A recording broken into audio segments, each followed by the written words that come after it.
இன்றைக்கி நம்ம தோட்டத்தில் களைக்கொல்லி மருந்து தாங்க அடிக்க போகிறோம். ஆல்ரெடி நம்ம விதைக்கரணிகள்லாம் இப்படி போட்டுன்னு சொல்லி ஒரு வீடியோவை போட்டிருந்தோம். இன்றைக்கி நாம் இந்த களைகள்லாம் செடிகள்லாம் வளர்ந்து வராமல் இருக்கிறதுக்காக களைக்கொல்லி மருந்து தான் நம்ம அடிக்க காலையில் நேரமாகவே அப்பா தோட்டத்துக்கு வந்து மருந்தெல்லாம் அடிச்சிட்டு இருந்தார். நான் கொஞ்சம் லேட்டாக தான் வந்தேன். இன்றைக்கி எனக்கு லீவுங்க ஆஃபீஸ், அதனால் அப்பாவுக்கு கொஞ்சம் ஹெல்ப் பண்ணலான்னு சொல்லி தோட்டத்துக்கு நானும் வந்திருந்தேன். பொதுவாகவே இந்த களைக்கொல்லிகள் அடிக்கிறதுனால நிறைய பேர்த்துக்கு எல்லோரும் கண்டிப்பாக கமெண்டில் கூட நீ பண்ணுவீங்க, இது களைக்கொல்லிகள் நிலத்திலோட வளத்தை குறைக்கணும்னு சொல்லுவீங்க. அது கண்டிப்பாக உண்மைதான்.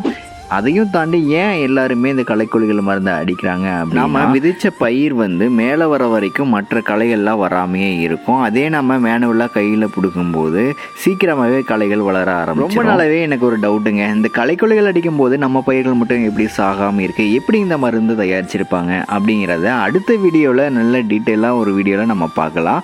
நம்ம சேனலுக்கு நீங்கள் புதுசாக இருந்தீங்கன்னா கண்டிப்பாக ஃபாலோ பண்ணிகிட்டே வாங்க. இன்ட்ரெஸ்டிங்கான வீடியோவில் பார்த்துட்டே இருக்கலாம்.